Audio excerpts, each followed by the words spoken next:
start the recording. Okay, great. So welcome everyone to our annual meeting that the board does every year.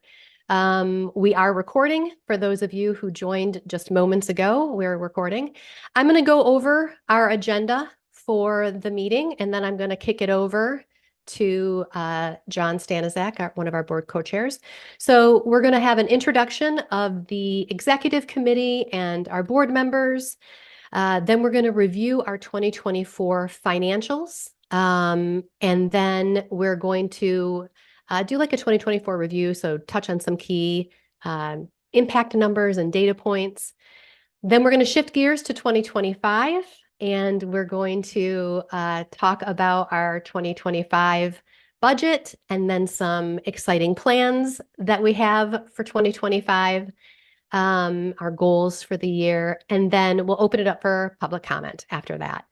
So just a reminder for those of you who just joined us, we're recording. And so if you don't want to have your face on the recording or you don't want to have your name on the recording, you might want to make those adjustments. So with that, I will kick it over to John Stanizak. You are on mute. I am, aren't I? Thanks, Cheryl. And good afternoon, everyone. Thank you for joining our annual meeting.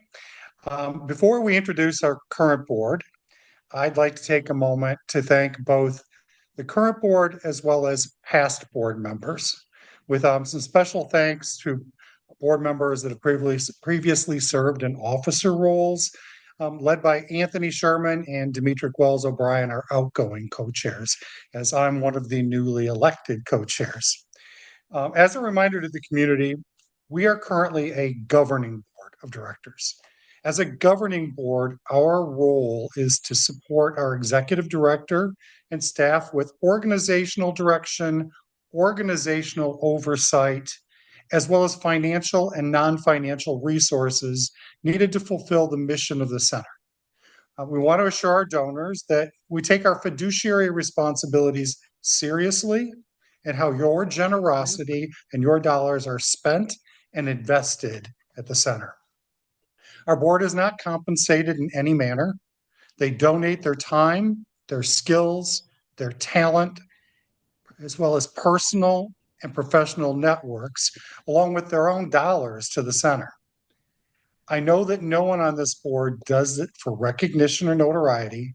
However, I would like to publicly thank them for their support, their time, and their dedication to the center. We as a board would also like to thank Cheryl, her directors, the entire staff, and our amazing volunteers who come and donate their time and energy and really make sure that the center operates every single day.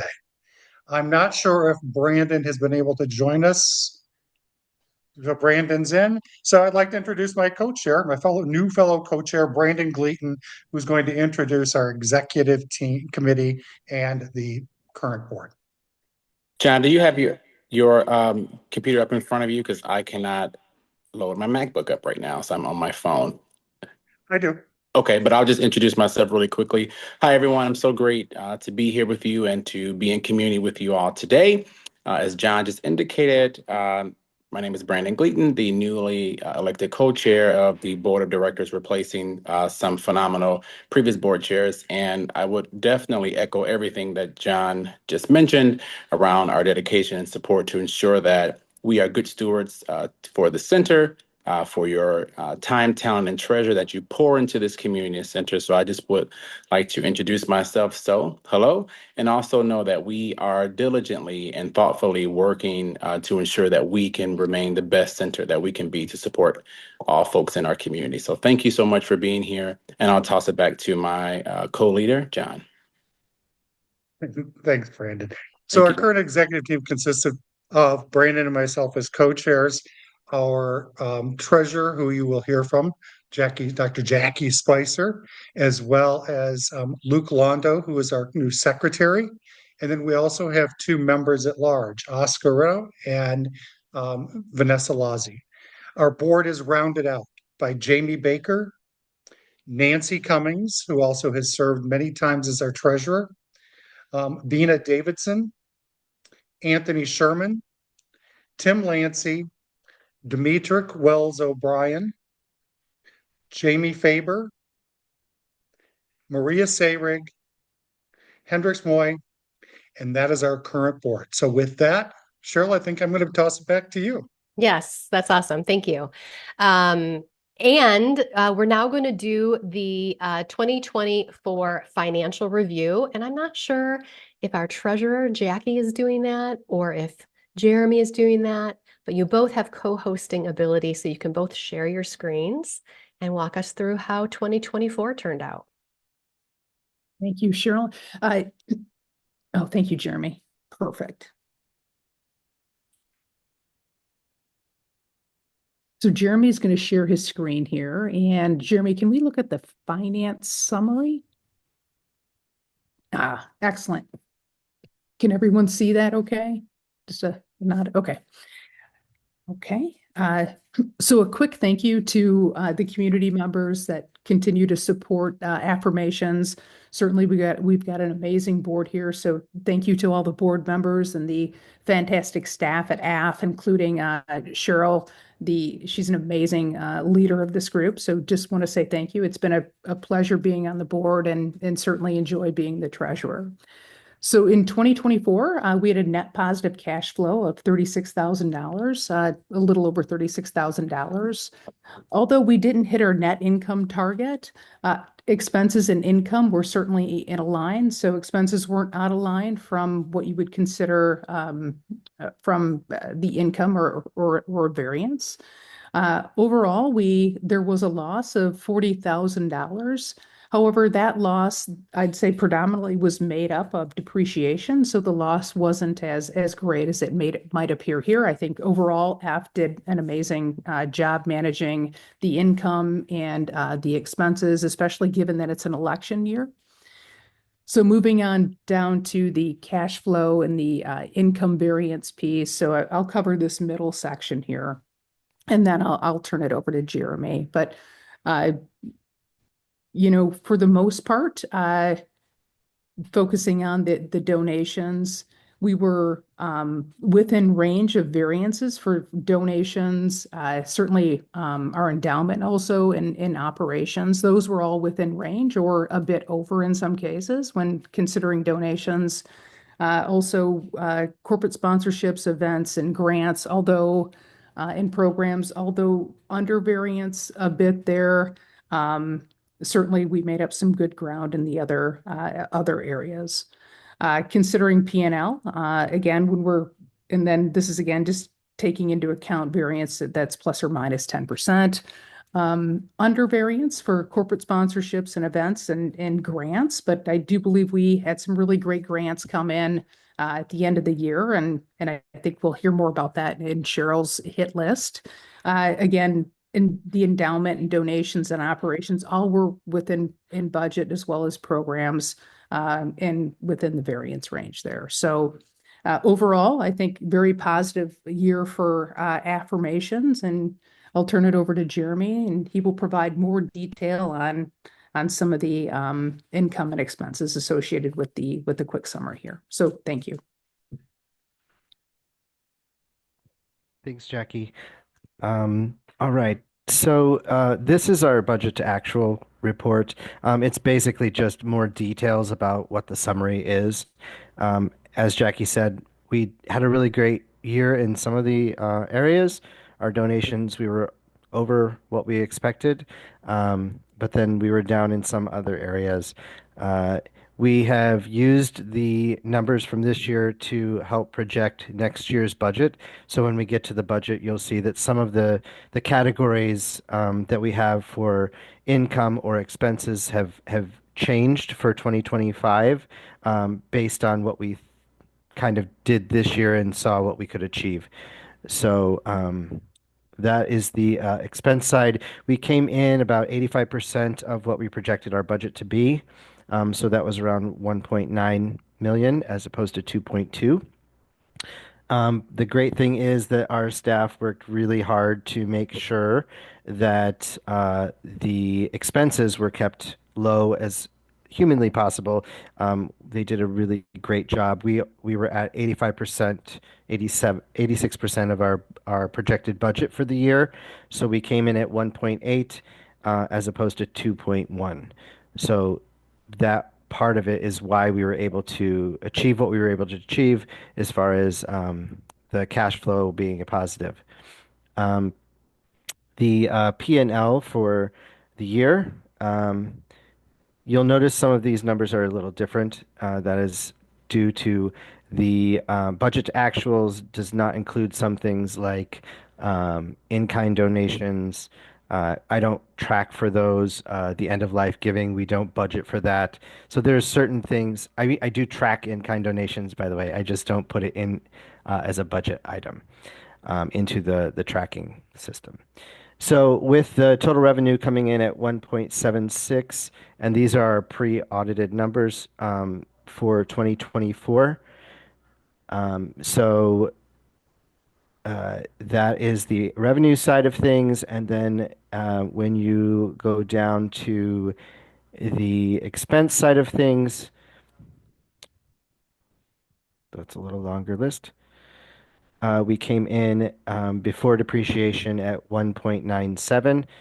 Um, and that was our P&L for the year. Awesome. Is that the last one you're showing? I have the budget for later. Yep. Okay, perfect. If you want to stop sharing. Mm-hmm. I also wanted to highlight and lift up some non-financial accomplishments that we had for 2024. I'm going to take the opportunity to plug our annual report because we put out an annual report at the end of last year. I think Jared, there we go. Justin is linking it in the chat in case you want to check it out. It's on the website. You can download it, and there's also copies of it in the center if you want to pick it up. But just high level, we serve about 50,000 people annually. So that's all of the programs and services, folks that come into the center for resource navigation or groups, generally around 50,000 annually.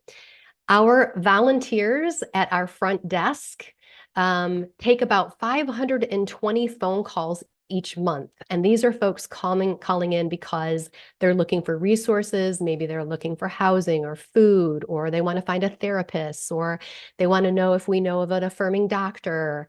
They have someone in their life, maybe a child just came out or is trans, and they want to find resources. So about 520 a month phone calls. 391 people per month attend a support discussion and social group. And we added 3 new groups last year. We added a billiards group, a fantasy book club, and a fiber arts group. And then we also added a art group for folks 45 and over with MyGen. So in partnership with MyGen, we started that group as well. 425 people have received LGBTQ cultural competency training. So one of the things that we do is we do LGBTQ 101 training, and we take this training into businesses. And so we provide it in person, we provide it virtually. Right now, I'm the person who delivers that training. And so we trained about 525 or 425 people across the state and beyond. So sometimes we're doing these trainings on Zoom, and we're doing them for folks across the country. So if you're interested in that, reach out to me. We held about 1,500, little over 1,500 therapy sessions in 2024 for over 200 clients. We served about 1,000 people last year in our food pantry. So food pantry is a point of pride for us. We hope to expand it, but we're serving about 1,000 people a month in that. We gave out about 600 bus passes. Some folks don't know that we have bus passes at Affirmations, and people can stop in at any time and grab a bus pass. 45 youth attended our youth leadership and job readiness program, and we set up our youth advisory council last year, which advises the center on all things related to youth, and they run some events and all kinds of good stuff. We had about 100 STI clinics last year. We were able to diversify our donor base. We started our AFGEM program, which is our monthly donor program. So we've always had monthly donors, of course, but last year we put a little bit more intention behind it, and we started the AFGEM program, which allows monthly donors to take part in events and all kinds of good stuff. And so we added 75 new members since we announced it. And then, of course, we added several new therapy groups. We had a grief and loss group. We had a religious group. We had several of them. And when I get to what we're doing in 2025 moving forward, you'll see that we're continuing to focus on that. So that's a really high level of some of the things that we accomplished in 2024. And again, check out the annual report with even more details in it. Shifting gears now to 2025, I'm going to kick it back to Jeremy so we can again start with the numbers and the budget, and then I will talk with you a little bit more on some of the plans that we have for 2025.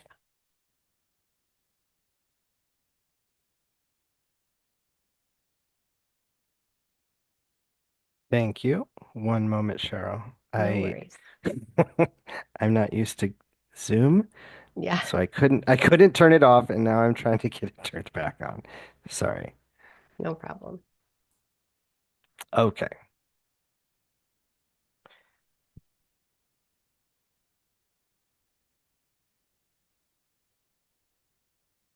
Right. Can you see that all right? Yes, thank you for making it bigger. All right. So, for our 2025 budget, we are not dramatically increasing what we budgeted last year. Things have just moved around to be more in line with what we find would be realistic, knowing what we went through this year and how things are projected to go. Corporate sponsors we have at 70,000, the endowment at 34, in kind at 25. None of those have changed. We kept them the same because we think that they're around where we should be. Donations, we actually lowered this number this year because we didn't quite make last year's budget. We realized that like it was better to be realistic than to be overly optimistic. Events is 150. Grants are at 1,066,000. Operations at 43,500, and programs at 615 and 700. That is the ramping up of the behavioral health. We are able to bill a lot more towards insurance than we have ever been able to in the past, and that's a really great number to push towards. When it comes to the expenses, our audit we do every year, executive expenses are things like the executive director and the deputy director have budgets for conferences and such. In kind as well is 25 the same. Benefits for the staff is 146. Development and events, so that would be everything that our development team does to raise the funds, is 115.7. Fees and insurance, 34,650. Marketing communication, 75,800. Operations, which includes all of running the building, is 85,200. Organizational would include memberships to things like the National Association of Nonprofits, those types of things, as well as DEI commitment that we do, and the staff development as well. Payroll is our biggest, as always, 1.442. Programs cost, direct program cost, 165,750. And then we have a small area, 9,000 for any travel or entertainment or things of those natures. And then the depreciation is 104,400, bringing us to 2.231, and it's a net of $2,800. Net positive. Awesome. Thank you for walking us through it. So essentially what you're seeing is a budget that's almost identical and in line. We've adjusted a few things here or there, but the overall total is in line with what we had in 2024. We're not projecting a huge growth. We want to be maintaining what we did in 2024. We want to make sure that we're stabilizing the organization. For those of you who've been with us for a long time, know that the Affirmations has gone through some highs and lows, and what we're trying to do right now is stabilize the organization. So this is why you're seeing a very similar budget to 2024. And you can stop sharing whenever you can figure that out, Jeremy. So again, want to talk about some non-financial things that we're planning for 2025. We will continue to invest in the expansion of health and human services. We know that affirming mental health therapy services and care management services are in dire need in our community, and that we are a trusted partner and source for those services. And so we will continue to invest in health and human services. Many of you know that a year and a few months ago, we hired Affirmations' first director of health and human services, Kate Spinney. She's on the call as well. And Kate and her team have done some phenomenal things in regard to both stabilizing our therapy program and expanding it. So big kudos to Kate and her team. So we're going to continue to do that. And what that might look like is the construction of the lower level. I know we've been talking about that for a long time, but it will happen this year. It will allow us to add 4 therapy suites in what used to be the game room, and then renovate what is our therapy area now with an additional, is it 4, Jeremy? Or 5? 5. I was going to say 5, but that seemed ambitious. So an additional 5. So we will go from essentially what we have now, which is like 2 therapy suites to 9. And so that will be phenomenal for our therapy staff, and it'll allow us to see more in-person clients.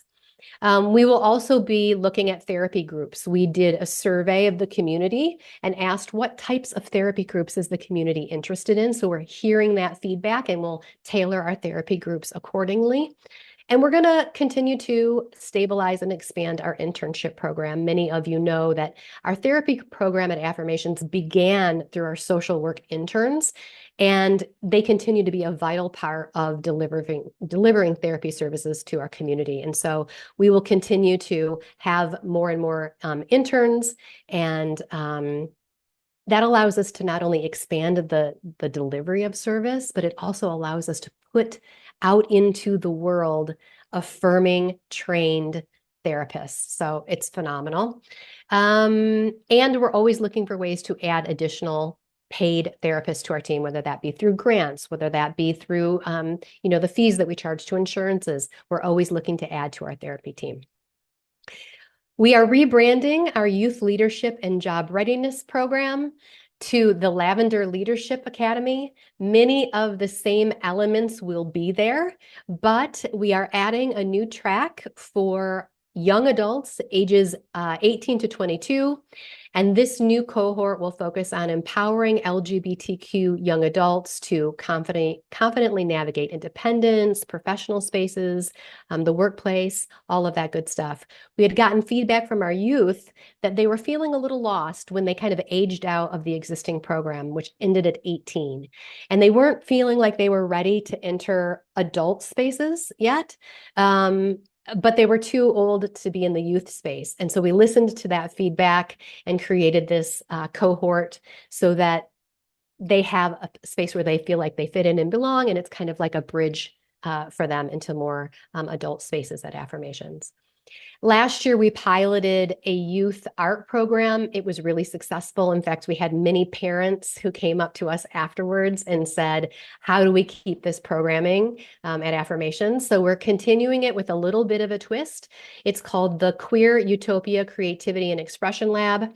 And it's designed to empower youth ages 10 to 13 by building self-esteem and fostering connections and using self-expression as a coping tool and for resilience. And so it'll have this mental health component to it, but it very much is about art and creativity.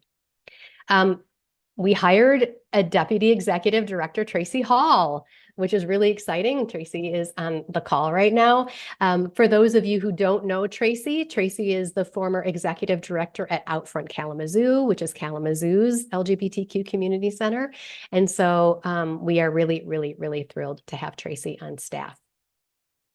And then, of course, to ensure stable growth, we're finalizing a comprehensive 3-year strategic plan.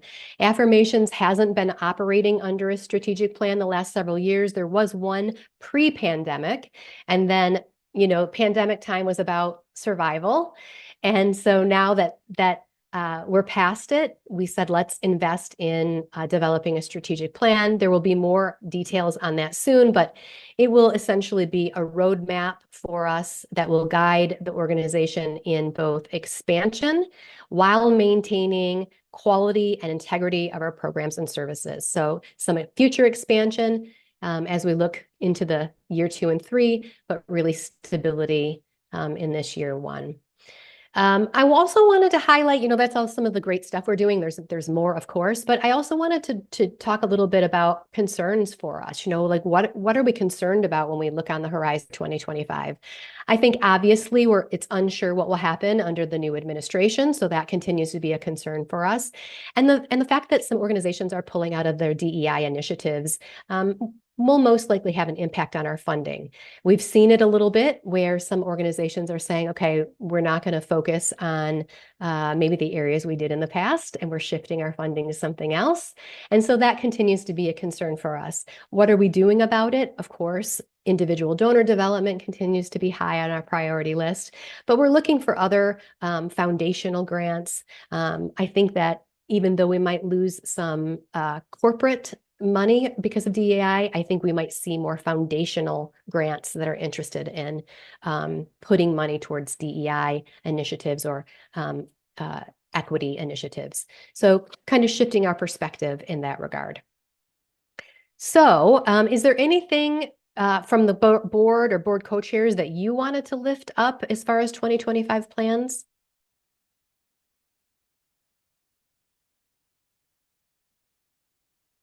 I think you've covered it pretty well. Thank you. Okay, wonderful. Fantastic.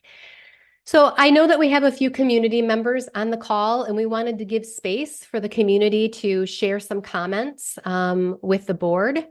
We are going to ask that you keep your comments to 2 minutes. I'll actually keep time, and I think I'll try to give a 30-second warning, just to let you know that your time is almost up. But we invite you to share some comments with thank you, Sarah, for raising your hand, because that prompted me to say, please raise your hand if you'd like to give comments so we know who to call on. So thank you, Sarah. And yeah, Sarah, why don't we go ahead and start with you? Okay, thank you for. Sorry, I'm actually in the boardroom at Affirmations, so there's a couple of other people here. So sorry about the echo. I'm someone that I'm a beneficiary of a lot of Affirmations programs, whether it's from our like counseling services through working with Brendan with like financial needs and with our support discussion groups throughout the years. My main concern, and I'm trying to word this right, but just want to kind of be direct, is that one of the images that unfortunately that I think fairly or unfairly has been projected on the LGBTQ community is that we are now elitist and out of touch. I kind of think that, so I was aspiring to I applied for the board for that exact reason, because I come from a very poor working class background. And it kind of seems that the board is kind of like made up of like a lot of professional class, and we need the voices of those, who are 30 receiving seconds left. services.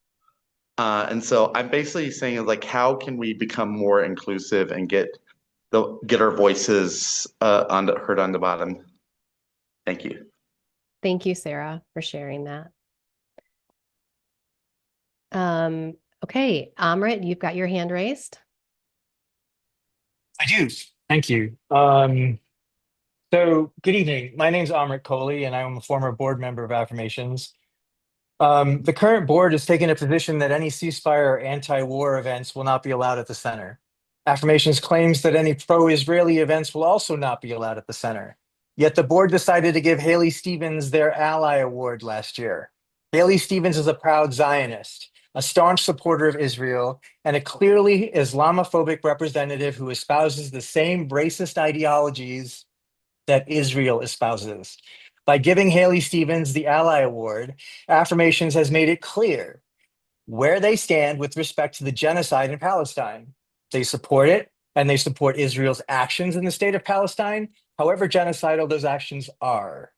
Affirmations board consists of mostly white, affluent members of our local queer community. If you doubt that, try and attend one of their board meetings if they ever publish their meeting schedule and allow the public to observe their meetings. Yet the queer community of Metro Detroit is far more diverse than the board. The majority of the staff at Affirmations is also white. To represent a diverse population, Affirmations has to have diverse voices at all levels of the organization. If they did, then the Zionists on the board would not dictate to the community what acceptable use of the facility looks like, because there would be a diverse set of voices on the board, something that doesn't exist today. Affirmations makes the following statement You have 30 about seconds. events. Affirmations has the right to decline any event that is not aligned with our mission to create a safe and affirming space for all in our community. I would like this community to tell me why a ceasefire anti-war event, literally an act to stop a war and killing of innocent civilians, is not aligned with Affirmations' mission to create a safe and affirming space for all in our community. Would anyone like to respond to my charge that Affirmations has an irrational fear of peace Your driven time is by up. their racist ideologies? Thank you. Thank you for your comment on it. Is there anyone else on the call who would like to make a comment?